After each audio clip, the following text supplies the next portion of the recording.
وہ بالکل ہی بیبانی، بالکل ناجائز اور احمقانہ تھا.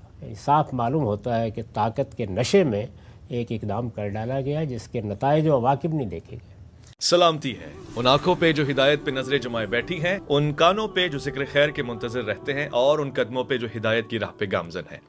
ہم نے 20 نشستوں میں ایک موضوع پر آپ سے استفادہ کیا تھا، سیدنا علی اور امیر معاویہ کے مابین جو ایک سیاسی نزاع، ایک کشمکش ہماری ماضی کی تاریخ میں نظر آتا ہے اور آج بھی اس کے اثرات ہیں. بڑی مفصل گفتگو ہم نے آپ سے سنی، اور جو نقطہ اس میں سامنے آیا تھا وہ یہ کہ آج کے دور میں بیٹھ کے ہم کسی گروہ کو فسادی، کسی کو باغی کہنے کی پوزیشن میں نہیں ہیں. سیاسی تنازعات کو اس زمانے کی سیاسی حرکیات اور جو بھی فریقین ہیں ان کے پرسپیکٹو میں رکھ کے سمجھیں گے تو ان کا موقف نمایاں ہوگا. میں چاہتا ہوں، اس وقت محرم کا مہینہ ہے، آپ جانتے ہیں ہمارے ہاں ہر سال جب یہ مہینہ آتا ہے تو اس سے متعلق جو تاریخی موضوعات ہیں ان پر بھی گفتگو کا آغاز ہو جاتا ہے. یہ بتائیے گا کہ سیدنا حسین کا ایک قتل ناحق ہوا، ایک دلخراش واقعہ نواسہ رسول کی شہادت کا. لوگ عام طور پہ اس میں بھی افراط و تفرید کا شکار ہو جاتے ہیں اور یہ کہتے ہیں کہ بھئی وہاں سے تو فساد کا ارتکاب ہوا تھا، تو پھر اس کا جواب ذرا بربریت سے ابن زیاد نے دے دیا. میں چاہتا ہوں ذرا اس پر بھی آپ اظہار خیال فرمائیں اور بتائیے کہ یہ جو کچھ سیدنا حسین کے معاملے میں ہوا، کیا کسی شخص کو یہ کہنے کا حق ہے کہ انہوں نے کسی فساد کا ارتکاب کیا جس کا نتیجہ پھر آگے بھگتنا پڑا؟ میں اس پر اسی گفتگو کے دوران میں تبصرہ کر چکا ہوں. چونکہ ایک مفصل گفتگو تھی تو اس وجہ سے یہ ہو سکتا ہے کہ ایک مختصر تبصرہ وہاں کفایت نہ کر سکا ہو. اس میں نے چند اصولوں کی طرف اشارہ کیا تھا. میں نے یہ بتایا تھا کہ ایک تو ہمارے پیغمبر کی ہمارے لیے ہدایت ہے کہ ہم کبھی کوئی فساد برپا نہیں کریں گے. لوگوں کی جان، مال، آبرو کو خطرے میں ڈالنا یہ ہمارے لیے روا نہیں رکھا گیا. اللہ کے پیغمبر نے یہ بتا دیا ہے کہ جو نظم اجتماعی بھی قائم ہو جائے تم اس پر تنقید کا حق رکھتے ہو، اس کے خلاف مظلومانہ جدوجہد کر سکتے ہو. کوئی غلط بات ہے تم اس پہ تنقید کرتے ہو اور اپنی جان دے دیتے ہو تو یہ بہترین جہاد ہے. لیکن کسی دوسرے کی جان لینا، کسی دوسرے کی آبرو پر حملہ کرنا، دنیا میں فساد پیدا کرنا، نظم میں انارکی پیدا کرنا، اس کی کوئی گنجائش نہیں. یہ بات رسول اللہ صلی اللہ علیہ وسلم نے بھی واضح فرما دی ہے اور قرآن مجید نے بھی واضح کر دی ہے. قرآن مجید نے فساد فی الارض کو بڑا جرم قرار دیا ہے، اور فساد فی الارض کے اس کے سوا کوئی معنی نہیں ہے کہ اللہ کے اذن کے بغیر کوئی شخص یا کوئی گروہ یا کوئی جتھا لوگوں کی جان، مال، آبرو کو خطرے میں ڈالنے کے درپے ہو جائے. اس کے لیے ایک آخری حد بھی اللہ کے پیغمبر نے واضح کر دی ہے کہ اگر مسلمانوں کے نظم اجتماعی میں کسی وقت وہ صورتحال پیدا ہو جائے کہ مسلمانوں کا حکمران استبدادی طریقے سے حکومت بھی کر رہا ہو اور کھلے کفر کا بھی ارتکاب کرے، جس کو کفر بوا کہا ہے، تو پھر تم اس کی اطاعت سے انکار کر سکتے ہو. لیکن اس میں بھی اگر آپ کو کوئی آگے بڑھ کے اقدام کرنا ہے اس مرحلے میں بھی، تو اس کے شرائط حدود ہوں گے جن کو پورا کیے بغیر وہ اقدام نہیں کیا جا سکتا. یعنی وہ شرائط و حدود پھر وہی ہیں کہ جو آخری درجے میں کسی ظلم کے خلاف جنگ کے لیے ہوتے ہیں. یعنی ظلم کے خلاف جنگ جب کی جاتی ہے تو اس کے لیے بہت سے قواعد، ضوابط، حدود مقرر کر دیے گئے ہیں. تو اگر کوئی شخص اپنے ہاں بھی اس طرح کا کوئی اقدام کرے گا تو اس کو انہی حدود کی پاسداری کرنی ہوگی. اس سے یہ بات بالکل واضح ہو جاتی ہے کہ ہمارے لیے اگر کسی جگہ استبدادی حکومتیں ہوں، موجودہ زمانے میں تو بہت سی جگہوں پر جمہوری حکومتیں قائم ہیں. جمہوری حکومتوں میں تو آپ کے پاس کوئی گنجائش ہی نہیں ہوتی کہ آپ کوئی اختلال پیدا کریں، آپ نظم کو چیلنج کریں، آپ کوئی سول نافرمانی کی دھمکی دیں، آپ لوگوں کو لے کر نکلیں اور راستے بند کریں، فساد پیدا کریں. یہ تو کوئی گنجائش ہی نہیں ہے. یہاں تو ایک ہی چارہ ہے اور وہ یہ کہ جو انتخابات ہوں گے تو لوگ جو فیصلہ کریں گے ہو جائے گا. اس کے لیے جو جدوجہد بھی کی جائے گی وہ جمہوری اصولوں کے مطابق پرامن طریقے سے کی جائے گی، اس میں تجاوز نہیں کیا جا سکتا. لیکن استبدادی حکومتوں میں یہ صورت پیدا ہو جاتی ہے کہ چونکہ حکومت بھی بندوق یا تلوار کی طاقت سے قائم ہے تو اب کیا کیا جائے. تو اس میں یہ بتا دیا گیا ہے کہ اصلاح کی کوشش کرو، زبان سے اصلاح کرو، غلط بات کو غلط بات کہو، قوم کے اندر شعور پیدا کرو، اور اگر اس کی بھی کوئی گنجائش نہیں ہے اور کسی موقع پر کوئی اقدام ہی کرنا پڑ جاتا ہے اور دوسری جانب بھی کھلے کفر یا کھلی سرکشی کا ارتکاب ہو گیا ہے، تو پھر تمہیں ان تمام قواعد کی پابندی کرنی ہوگی جو جہاد و قتال کے لیے اللہ کے دین میں مقرر کیے گئے، یعنی وہ ساری چیزیں ایک نظم کے اندر رہ کر ہوں گی اور اس کی روشنی میں تم اقدام کرو گے۔ یہ تو ایک پہلو ہے اس کا۔ اس کے بعد جو دوسرا پہلو ہے وہ یہ ہے کہ اگر کوئی حوصلہ مند آدمی حالات کے لحاظ سے یہ سمجھتا ہے کہ میں بہتر طریقے سے نظم کو چلا سکتا ہوں، یہ بھی ہوتا ہے۔ وہ لوگ کہ جو پہلے سے حکومت کر رہے ہیں، کوئی خاندان حکومت کر رہا ہے، ملوکیت قائم ہے، کوئی آمریت قائم ہے، اور کوئی دوسرا شخص کہتا ہے کہ میں بہتر طریقے سے اس نظم کو چلا سکتا ہوں، تو جمہوری ادوار میں تو آپ سیاسی جماعت بنا لی، آپ انتخابات میں آ گئے، آپ نے لوگوں کو، رائے عامہ کو اپنے ساتھ متفق کر لیا، اور اس کے نتیجے میں ہو سکتا ہے کہ وہ لوگ یہ بات مان لیں۔ تو پرامن ذریعے سے جمہوریت کا اصل حسن ہی یہی ہے کہ اس نے انتقال اقتدار کے لیے ایک پرامن طریقہ بتا دیا کہ لوگوں کی رائے سے انتقال اقتدار ہو جائے۔ وہ اگر ایک شخص کو ناپسند کرتے ہیں، آپ کو پسند کرتے ہیں، آپ کو لانا چاہتے ہیں تو وہ لے آئیں۔ لیکن اگر کسی جگہ ایسی کوئی بات ہے کہ جہاں کوئی جمہوری اصول نہیں ہے، پرامن ذرائع موجود نہیں ہے، انتقال اقتدار کے لیے اس کے سوا کوئی چارہ نہیں ہے، اور آپ مطمئن ہیں کہ آپ بہتر حکومت دے سکتے ہیں، تو پھر آپ کو کیا کرنا ہے؟ پھر آپ ایسے طریقے اختیار کریں گے کہ جس میں کسی کا خون نہ بہے، کسی کے خلاف زیادتی نہ ہو، اور آپ کوئی ایسا راستہ نکال سکیں۔ اور یہ تاریخ میں ہوا ہے کہ ایسے راستے نکل آئے ہیں کہ جس میں ایک خاندان کے اندر سے، عمراء کے اندر سے اس طرح کی بغاوت ہو گئی کہ جس میں جو حکمران تھے وہ جاتے رہے اور کسی دوسرے لوگوں پر لوگوں نے اعتماد کر لیا، چلتا رہتا ہے معاملہ۔ اس طرح کی صورتحال میں اقدام کا حق تو آپ کو مل جاتا ہے، یعنی یہ کوئی لازم نہیں ہے کیونکہ استبدادی حکومت ہے تو آپ کریں۔ اب اگر آپ دیکھیں تو سیدنا حسین نے اس کی خواہش بھی ضرور کی، اس کے لیے سوچا بھی، اور جن لوگوں نے ان کو خطوط لکھے ان کے خطوط کے جواب میں گویا انہوں نے جانے کا فیصلہ بھی کیا، لیکن یہ محض صورتحال کا جائزہ لینے کے لیے جانے کا فیصلہ ہے۔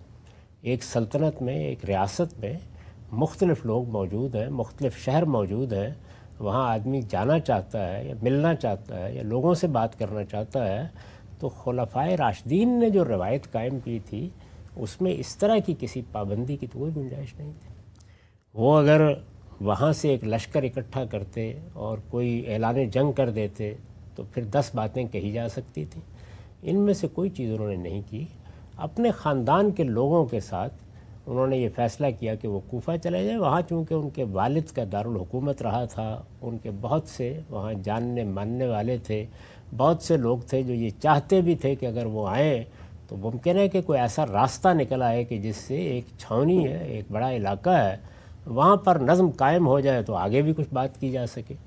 تو یہ ساری چیزیں ہیں جو ایسا تو نہیں ہے کہ سب کی سب ہمارے سامنے لکھی ہوئی موجود ہے، لیکن قرائن سے معلوم ہوتا ہے کہ اس سے زیادہ کچھ نہیں ہے۔ تو اس میں یہ تو حق حکومت کو حاصل ہوتا ہے، ہر حکومت کو حاصل ہوتا ہے کہ وہ اگر یہ محسوس کرے کہ کوئی بغاوت ہونے جا رہی ہے یا کوئی تختہ الٹنے کے لیے آ رہا ہے تو راستہ روکے، لیکن یہ راستہ روکنا بہرحال اسی دائرے میں ہوگا جس دائرے میں اقدام ہوا ہے۔ تو جب اقدام سرکشی کا نہیں ہے، اقدام حملے کا نہیں ہے، اقدام لشکر کشی کا نہیں ہے، اقدام تو بس اتنا ہی ہے کہ ایک علاقے سے نکل کر، ایک بڑی شخصیت ہے اس نے فیصلہ کیا ہے کہ وہ دوسرے علاقے میں جائے، اور یہ مان لیجئے تھوڑی دیر کے لیے کہ یہ واضح ہے، حکومت پر بھی واضح ہے کہ یہاں ان کے حامی ہیں اور اس کا پورا امکان ہے کہ وہ یہاں آئیں گے تو کوئی بغاوت ہو جائے گی، تو روکنے کا حق ہے۔ لیکن روکنے کے لیے پھر آپ کو کوئی ایسا طریقہ نہیں اختیار کرنا چاہیے کہ جس سے کسی کی جان کو خطرہ لاحق ہو جائے۔ آپ زیادہ سے زیادہ کسی شخصیت کو گرفتار کر سکتے ہیں، واپس کر سکتے ہیں۔ تو جو کچھ بھی ہوا اور جس طرح کا مطالبہ ان سے کیا گیا وہ بالکل ہی بے معنی، بالکل ناجائز اور احمقانہ تھا۔ صاف معلوم ہوتا ہے کہ طاقت کے نشے میں ایک اقدام کر ڈالا گیا جس کے نتائج و عواقب نہیں دیکھے گئے۔ تو اس لیے ہر لحاظ سے وہ ایک غلط اقدام تھا۔ انہوں نے جو کچھ کیا اس میں ابھی تک، یعنی جتنے بھی حالات سامنے تھے، کوئی ایسی چیز آپ کے سامنے واضح نہیں ہوئی تھی کہ جس میں ان کی جان لی جا سکے، ان کے خاندان کے خلاف کوئی اقدام کیا جا سکے، ان کے ساتھ کوئی زبردستی کی جا سکے. جو کچھ ہو سکتا تھا وہ اتنا ہی تھا کہ زیادہ سے زیادہ کوفے میں ان کے داخلے کو روک دیا جاتا. اور اس میں اگر بہت بڑے پیمانے پر بھی کوئی ایسا اقدام کرنا پڑتا کہ لشکری پڑے رہتے اور ان کو آگے نہ بڑھنے دیا جاتا اور کئی دن بھی لگ جاتے, تو سیاسی لحاظ سے یہی طریقہ بہتر تھا. اس لیے ہر شخص کے لیے یہ ایک دل خراش واقعہ بن گیا. یعنی اگر وہ میدان میں آئے ہوتے, اب جنگ صفین ہوئی, جنگ جمل ہوئی, دونوں مقابل میں آئے, لڑے, ظاہر ہے اس پہ لوگ ادھر سے بھی مارے گئے, ادھر سے بھی مارے گئے, کہا جا سکتا ہے ادھر سے بھی شہید ہوئے, ادھر سے بھی شہید ہوئے. لیکن یہاں تو صورتحال بالکل یک طرفہ ہے. یعنی ایک شخص ہے, اس کے پاس جس طرح کے عربوں میں عام رواج تھا وہی تیر تلوار ہے جو ہر شخص کے پاس ہوتے تھے, اور اس کے خاندان کے لوگ ہیں. اس میں آپ کیا کر رہے ہیں, کیا اقدام کر رہے ہیں؟ تو میرے نزدیک اگرچہ یہ اطلاعات ملنے کے بعد کہ بغاوت کا امکان ہے, ایک گورنر کو تبدیل کیا گیا, لیکن اس گورنر نے یہ لحاظ نہیں کیا کہ وہ کس شخصیت کے ساتھ یہ معاملہ کر رہا ہے. رسالت مآب صلی اللہ علیہ وسلم کے ساتھ ان کا جو تعلق ہے, اس طرح کے تعلق میں لوگوں کے جیسے جذبات ہوتے ہیں اور بجا طور پر ہوتے ہیں, اس کا پوری طرح لحاظ کر کے ہی معاملے کو دیکھنا چاہیے تھا. جب اس طرح نہیں دیکھا گیا تو اس کا نتیجہ بھی وہ نکلا کہ جو اب آپ جانتے ہیں کہ صدیوں سے مسلمانوں کو دو کیمپوں میں بانٹے ہوئے ہیں. تو جب سیاسی معاملات میں اس طرح کے اقدامات کیے جاتے ہیں, انتہا پسندانہ اقدامات, تو اس کا ہمیشہ برا نتیجہ نکلتا ہے. اس سے آج کے زمانے میں بھی یہ سبق ملتا ہے کہ اجتناب کرنا چاہیے, اور سیاسی رہنماؤں کے معاملے میں اس طرح کے طریقے اختیار نہیں کرنے چاہیے, کیونکہ سیاسی رہنماؤں کو آپ نہ قانون کی طاقت سے ختم کر سکتے ہیں, نہ تلوار کی طاقت سے ختم کر سکتے ہیں. ٹھیک ہے, سے بڑی اہم گفتگو آپ نے فرمائی کہ استبداد ہے, اس کے خلاف کوئی اگر حوصلہ مند آدمی پرامن طریقے سے جدوجہد کرتا ہے, اعلان بغاوت نہیں کرتا, تو پھر جو کچھ ہوا سیدنا حسین کے معاملے میں اس پہ کوئی دو رائے نہیں ہے کہ وہ بڑا ہی ظلم اور بربریت ہے. یہ بتائیے کہ ابھی آپ نے ایک نقطہ یہاں پر بیان کیا کہ جو آپشنز ان کے سامنے رکھے گئے وہ احمقانہ آپشن تھے. ان میں سے ایک آپشن تو ظاہری بات ہم سب جانتے ہیں, کہا گیا کہ بھئی آپ چلیں اور یزید کے ہاتھ پہ بیعت کر لیں. یہ جو سیاسی زعما ہوتے ہیں, بڑی عصبیت ہوتی ہے, ان کو اگر دیوار سے لگا دیا جائے یا ان کے خاتمے کا زور لگایا جائے تو عام طور پہ سمجھا جاتا ہے جن کے پاس اقتدار ہوتا ہے, جن کے پاس طاقت ہوتی ہے, کہ شاید وہ اس سے ان کا خاتمہ کر دیں گے. لیکن صورتحال تو اس سے بالکل الٹ نکلی کہ آج جو شب و ستم کا نشانہ بن رہے ہیں وہ تو مارنے والے ہیں, اور جس کو مارا گیا تھا وہ تو آج بھی لوگوں کے دلوں میں زندہ ہے. ان کے سامنے کوئی آپشن نہیں رکھا گیا, ایک ہی بات کہی گئی, اور وہ یہ کہ وہ اسی وقت بیعت کریں, اسی وقت سرنڈر کریں. یہی ایک احمقانہ مطالبہ تھا, کوئی وجہ نہیں تھی اس کی. اگر وہ جانا چاہتے تھے کہ یزید کے پاس چلے جائیں اور وہاں جا کے اس سے معاملہ کر لیں, تو انہیں جانے دینا چاہیے تھا. جس طرح کے بعض تاریخوں سے یہ معلوم ہوتا ہے کہ انہوں نے یہ پیشکش بھی کی کہ میں سرحدوں پر چلا جاتا ہوں, یہ بھی بہت اچھی بات تھی, معاملہ ختم ہو گیا تھا. یہ بھی بیان کیا جاتا ہے کہ انہوں نے یہ کہا کہ میں واپس جانا چاہتا ہوں. تو یہ تو اصل میں اگر تاریخ میں ان کو قبول کر لیا جائے تو یہ آپشنز سیدنا حسین نے رکھے ہیں, اور یہ بڑے صلح جویانہ آپشنز ہیں. یعنی ان سے یہ اندازہ ہوتا ہے کہ وہ کوئی ایسا اقدام نہیں کرنا چاہتے تھے کہ جس سے جان مال آبرو خطرے میں آئے. انہوں نے تو ان کے سامنے کوئی انتخاب رکھا ہی نہیں. یعنی ایک ہی بات پہ تقاضا کیا گیا, اور ظاہر ہے کہ اس کو انہوں نے اگر اپنی شان, اپنے مقام اور اپنے مرتبے سے پھروتر پایا اور اس کو ماننے کے لیے تیار نہیں ہوئے, تو ایک ہے اس کی بھی حیثیت. اور پھر اس کے بعد جو کچھ ہوا وہ بڑا دردناک حادثہ ہے. ایسا نہیں ہونا چاہیے, کسی شخص کے معاملے میں بھی نہیں ہونا چاہیے. کجا یہ کہ نواسہ رسول ہیں, ان کا خاندان نبوت سے تعلق ہے, مسلمانوں کے ان کے ساتھ جذبات وابستہ ہیں, ان کی اپنی زندگی جو پہلے کی ہے بڑی پاکیزہ زندگی ہے. تو اس میں اگر آپ اس درجے کے کسی شخص کے ساتھ, اس درجے کی کسی شخصیت کے ساتھ یہ معاملہ کرتے ہیں تو یہ غیر سیاسی بھی ہے, غیر عقلی بھی ہے, غیر اخلاقی بھی ہے.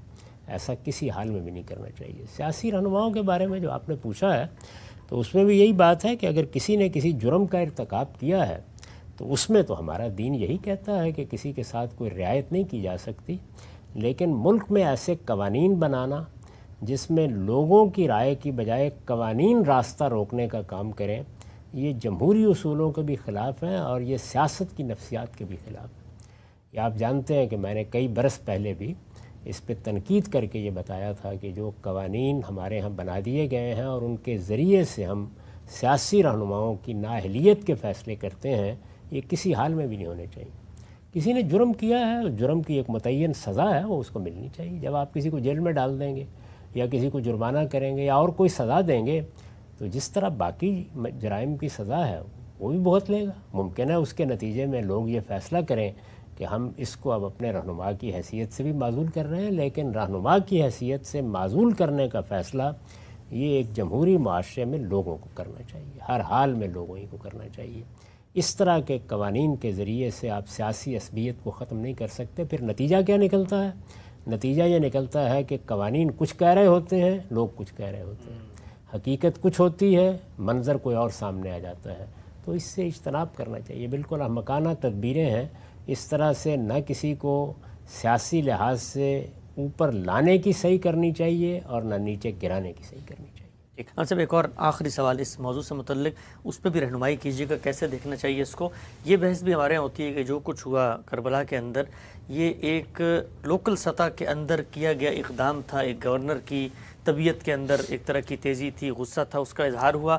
پورے بنو امیہ یا پورا کے پورا جو اس وقت کا سیٹ اپ تھا اس کو آپ اس اقدام کا ذمہ دار قرار نہیں دے سکتے. تو اس میں پھر اعتدال کی بات کیا ہے؟ یعنی اس معاملے کو ہم کیسے دیکھیں گے؟ بظاہر یہی معلوم ہوتا ہے کہ کوئی یوں نہیں تھا کہ پیچھے سے کوئی احکام دیے گئے ہیں یا کوئی پابند کیا گیا ہے یا اس کی کوئی بعد میں تحسین کی گئی ہے. سب کو بعد میں یہی خیال ہوا کہ یہ حدود سے تجاوز ہو گیا ہے. لیکن آپ جانتے ہیں کہ سیاسی لحاظ سے جو ذمہ دار لوگ ہوتے ہیں، کسی کو آپ نے گورنر بنایا ہے، کسی کو پولیس کی ذمہ داری دی ہے، کسی کو فوج کی ذمہ داری دی ہے، تو بالعموم پھر یہ سزائیں نہیں دی جاتی. اس کی وجہ یہ ہوتی ہے کہ اگر آپ اس طرح کے اقدامات پر بھی سزائیں دینا شروع کر دیں گے تو کل کو کوئی نظم کو قائم کرنے کے لیے تیار نہیں ہوگا. اور ملوکیت میں تو اس کی گنجائش ہی نہیں ہوتی، کیونکہ ملوکیت اس اصول پر قائم ہوتی ہے کہ سیاسی اختلاف نہیں کرنے دیا جائے گا. ملوکیت اگر سیاسی اختلاف کو گوارا کر لے تو وہ قائم ہی نہیں رہ سکتی. اس وقت بھی جو دنیا میں ملوکیت کے نظم قائم ہے، یہ معاملہ تو بالکل الگ ہے نا کہ آئینی بادشاہت کا ایک تصور پیدا کر لیا گیا جیسے برطانیہ میں ہے یا یورپ کے بعض ملکوں میں ہے. لیکن ملوکیت بادشاہت اپنی اصل حیثیت میں جیسے وہ سعودی عرب میں ہے، وہاں اس کی گنجائش نہیں ہوتی کہ کوئی آدمی بادشاہ کے اقدامات پر اس طرح کی تنقید کرے جس پہ خود بادشاہت کو خطرہ لاحق ہو جائے یا کوئی اقدام کرے. تو اس لیے وہاں سخت اقدامات تو کیے جاتے ہیں. تاہم بظاہر تاریخ کو پڑھنے سے یہی معلوم ہوتا ہے کہ یہ اقدام مقامی سطح پر ہوا اور حدود سے متجاوز ہو کر ہوا. آج کی صورتحال تو نہیں تھی کہ کیمرے لگے ہوئے ہیں اور پل پل کی خبریں آ رہی ہیں اور فوری طور پر کچھ کیا جا سکتا ہے. آپ جانتے ہیں کہ آپ کے ملک میں ایک دو موقعوں پر اس طرح کے اقدامات کیمروں کے سامنے ہو گئے اور نہیں روکے جا سکتے. لال مسجد کا واقعہ ہم دیکھ بعد میں اس کے اوپر بھی بعض لوگ تعصب کا اظہار کرتے رہے، یہ کہتے رہے کہ غلطی ہو گئی یا یہ ہوا یا وہ ہوا. تو یہ معاملات سیاسی زندگی میں ہوتے ہیں. بظاہر یہ معلوم ہوتا ہے کہ نہ پہلے سے کسی کی منصوبہ بندی تھی اور نہ بعد میں کوئی اس کے اوپر راضی تھا. تاہم جب ہو گیا تو پھر کسی کے پاس بھی اس کا کوئی حل نہیں تھا.